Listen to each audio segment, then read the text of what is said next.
Just go ahead and cremate him and come back home, would you? After finishing my father's funeral, I made a tearful call back home. Elvira, my eldest son's wife, screamed into her phone so loud it seemed like it might burst. Look, if you don't come back now, we'll have to cancel David's beauty salon appointment. What's more important to you, a dead old man or your young grandson? That's when something inside me snapped. How dare she refer to my dearly departed father as just some old man? I've been quiet and obedient until now, but I've reached my limit. Cereza, is something wrong? I turned around to find Jake, my late husband's adored junior colleague, standing there. Jake, I have to go home. What? Aren't they starting the cremation soon? When I told him about Elvira, his expression changed immediately. His eyes filled with anger. Cereza, you don't have to go. I'll talk to her. Without waiting for my reply, Jake turned and sprinted away. I thought of calling him back, but then reconsidered. If Jake's genuinely angry, my daughter-in-law won't get off easily. Well, maybe that's for the best. She didn't even allow me to pick up my father's remains and was trying to boss me around. Let's consider Jake's sudden intervention as a bolt from the blue. There's a thing called karma, after all. I'm Cereza, a 55-year-old administrative assistant at a pharmacy. Since losing my husband 6 years ago, my life was peaceful living with my eldest son, Elliot, until he got married. He works factory shifts that don't align with my schedule, but life was tranquil. The tides turned about 4 years ago. My eldest son suddenly announced he was getting married. Turns out his girlfriend was already pregnant. Things just sort of flowed that way on our third date. You could say we were blessed with a baby. Third date? You've barely been together. What can you do? A child is on the way. There wasn't much I could say to that. My daughter-in-law had lost her parents at a young age and had no one else to rely on for her first childbirth. So they moved into my house. Having a stranger in my home didn't sit well with me, but given the circumstances, I couldn't say no. After moving in, my daughter-in-law started out humble enough, but that changed after giving birth. I've shown mother-in-law her grandchild's face, and one day I'll be the one taking care of her. I'm busy with a baby, so you can handle all the household chores. She became pretty brazen about it, complaining if meals, laundry, or cleaning fell behind. I thought it would change as baby David grew, but even at 3 years old, it hasn't. I've put up with her because, well, what else can you do? Any mention of helping out is met with nonsense. Do you realize if anything happens to you, mother-in-law, I'm the one who'll have to look after you? Well, yes, but... So let me focus on work and raising my child. For now, you've got everything else, right? She calls herself an illustrator. She does have some gigs, but she's an unqualified freelancer who doesn't even handle her taxes properly. She neglects parenting, too. For some reason, she insists on bathing the child herself, but beyond that, she doesn't seem to care much. She shows zero concern for my son, who's burning the candle at both ends with his 3-shift job. All she seems to care about is her long, straight hair, which she treats at expensive beauty salons. In my eyes, there's a growing rift between my son and his wife. But they have a child, so I've been biting my tongue and making do. My 80-year-old father has lived alone ever since my mother passed away. Living with you would make me too dependent and weaken me. It's better to tough it out alone. No matter how many times I've offered to live together, he stubbornly refused. I could tell he didn't want to burden me, his thoughtfulness shining through his words. As if I would ever consider it a burden. I've always adored my dad since I was a kid. He was laid back, never sweating the small stuff. When Mom crashed his car into the fence, or when I spent the night out with my first love, he would just laugh it off. The only time he would get really mad was when I bothered other people. Every morning we'd text each other to make sure we were both okay. Dad had worked hard to learn how to use his smartphone, mastering his messaging app. Whoever woke up first would send a sticker. and we replied to confirm we were both well. It was our morning ritual. But that morning, there was no reply from Dad. Usually, I'd get a sticker of a smiling sun, his favorite. Even calling him got no response. Worried, I sped to my parents' home before heading to work. I unlocked the door with trembling hands, rushed inside, and found my dad. Dad? He was lying in the hallway, clutching his chest. I hurried over, but he was already gone. Dad? Dad? By the time I was desperately calling out to him, he had already passed away. Overwhelmed with grief, I couldn't do anything but cry. My eldest brother, Elliot, took care of the funeral arrangements. Thanks, Elliot. No worries, it was sudden. Let me handle it. You stay with Mom. While Elliot was considerate, his wife didn't even come to see my dad's face. Funerals are just a hassle with small children. David and I won't be coming. She had promptly informed me. In my state, I didn't have the energy to be angry about her behavior. It was a small family funeral, with only about 10 relatives attending. Even without her, it wouldn't cause a stir, or so I thought.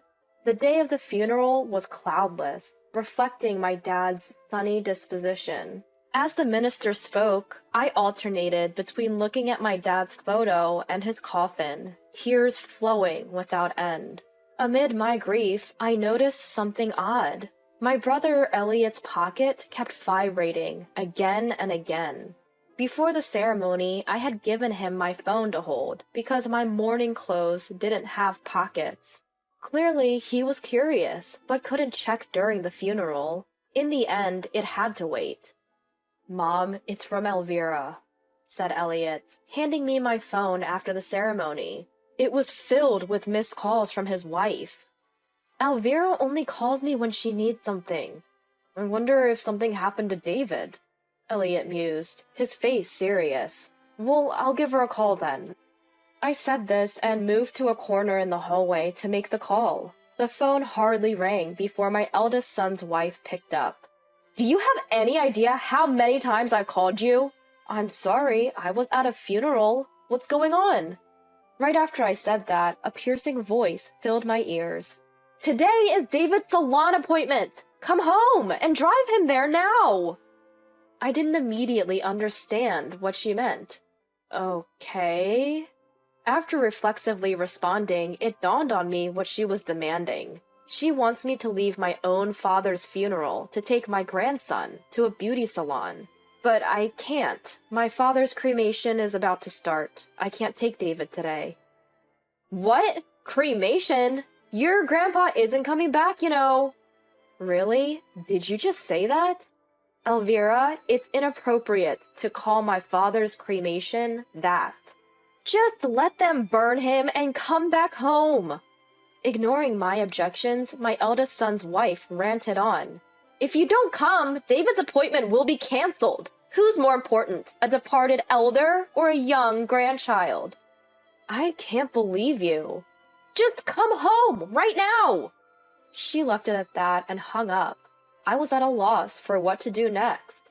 As I stood there, bewildered, forgetting to even lower my phone, a voice called out from behind me. Teresa, is everything okay?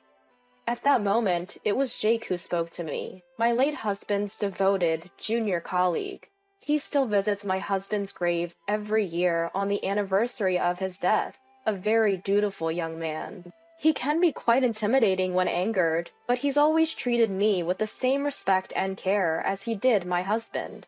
Today, he came to the funeral because he felt that my father was like a parent to him as well. Jake, I have to go. What? Isn't the cremation starting soon? My daughter-in-law insists I take my grandson to a beauty salon now. What's going on?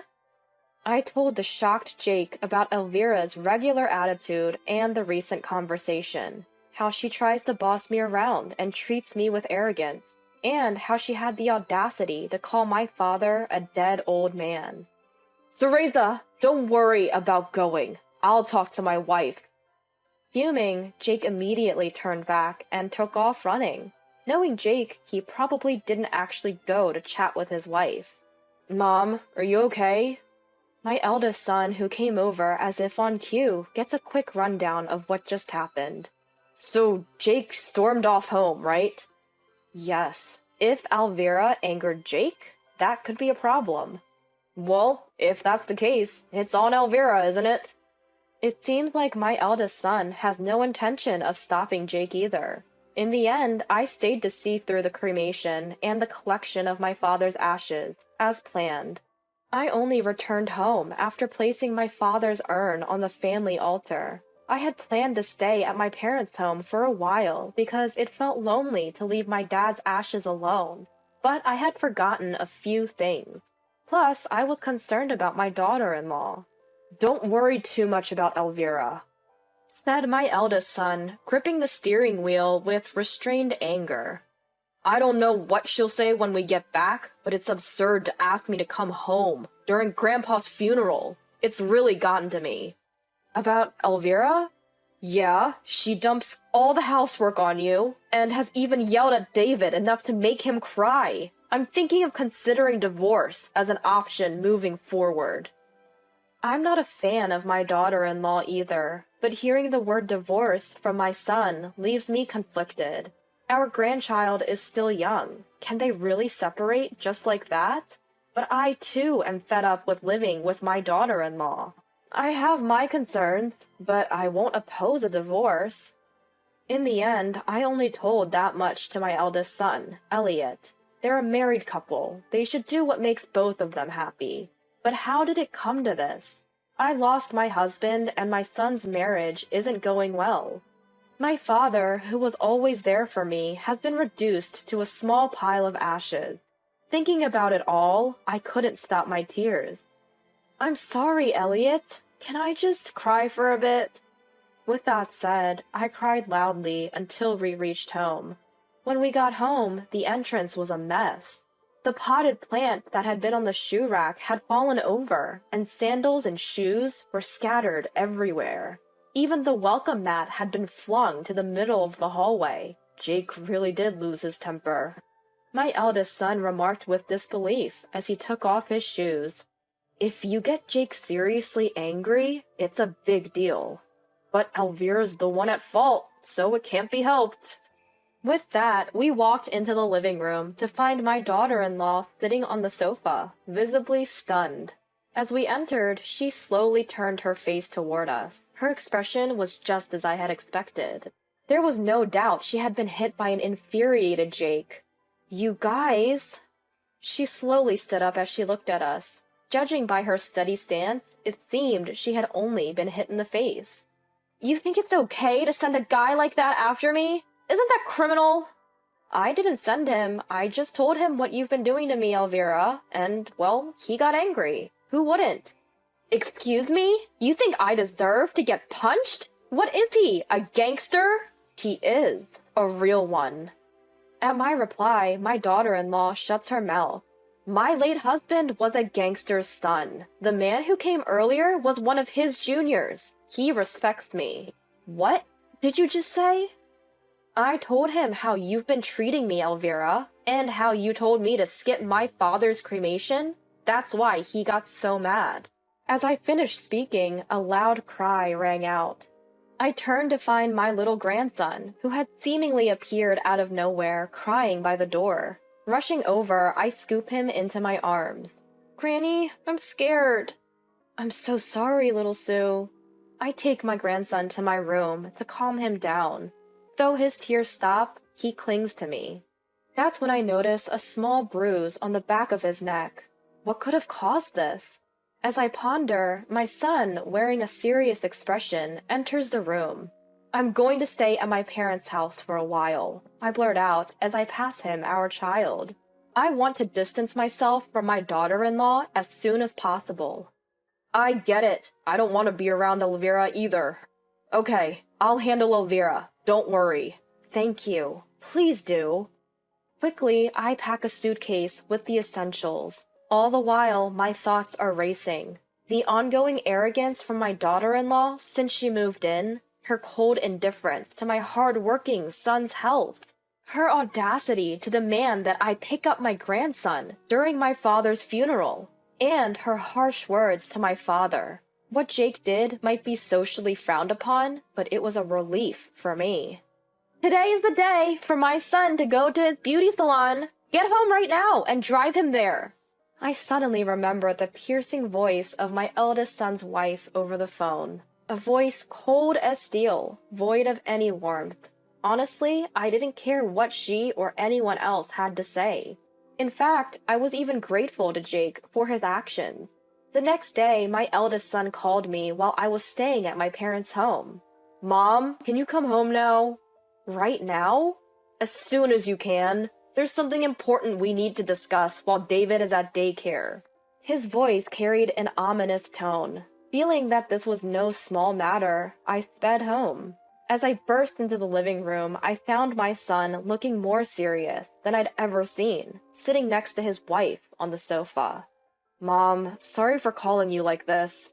What's going on? Elvira has been doing something terrible to David. Terrible? That's when it hit me. I remembered the small bruise on the back of my grandson's neck from yesterday. Elvira always insists on giving him his bath herself. Could it be? I found bruises on David's neck and arms, and when I took off his shirt, I found them all over his body. I confronted Elvira, and she admitted to pinching and jabbing David frequently. It's too much for a small child. Elvira's eyes widened. Her expression confirmed the truth of my son's words. Elvira! A renewed and fiercer anger welled up within me. Her arrogant attitude and the coldness towards my son were somewhat mitigated by Jake's actions. But doing something so cruel to my tiny grandson? Unforgivable. That's something I will never, ever forgive. I'll forget what you did to me and Elliot after yesterday's events, but I will never forgive you for hurting David. What are you going to do? David is my son, not your mother-in-law's son. What's your point? David is my treasure. I can't have a daughter-in-law who harms him. Leave our home, now! As I raised my voice, Elvira looked at me with fear for the first time. My son then picked up where I left off.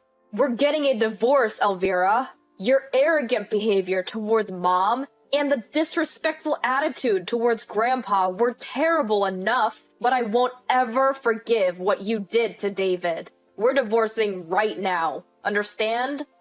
At his words, the color drained from Elvira's face. Divorce? Wait a minute. If you do that, I'll have nowhere to go. Fine, do whatever you want. Once I tell David what you've been up to, you won't be welcome here anymore. Mom already said you should leave. I haven't had any illustration work for the past 6 months. What am I supposed to do if you kick me out? The daughter-in-law broke down crying, like a small child. There was no trace of arrogance or tyranny in her demeanor. You brought this on yourself. If you don't leave, I'll tell that man what you did to David. Upon hearing my threat, my daughter-in-law clutched her head and started shaking, her face a mess, ruined by tears and a runny nose. Stop it! Okay, I get it. I'll leave. So this means we're getting a divorce. My son asked for confirmation. His wife glanced between the two of us and slowly nodded. In the discussions that followed, they did divorce, and my son retained custody of our grandchild. Coincidentally, the tax authorities also started investigating her. She hadn't filed taxes in years, despite her freelance work. As expected, she now faced significant back taxes and penalties. Finding a new place was tough for her. She finally settled into an old, run-down apartment. After the divorce, she's juggling multiple part-time jobs to make ends meet and pay off her tax debt. I saw her once on the street. She looked as though she had aged 20 years. My grandchild reaches out to me with a most adorable smile. When I pick them up, they hug me tightly. You know what? What is it? David really, really loves Grandma. When my grandson says something like that, the heaviness in my heart from losing my father begins to melt away. My divorced eldest son, Elliot, sends David to daycare when he works daytime shifts. But when he's on evening or night shifts, he relies on me to take care of the little guy. Weekdays can be a bit hectic, but time spent with my grandson is always a joy. I can't keep mourning my father forever. There are plenty of responsibilities that come with supporting Elliot, who's decided to raise his child alone. And someday, when David grows up, I hope he becomes a kind man like my father. I'm committed to giving all the support I can to make that happen.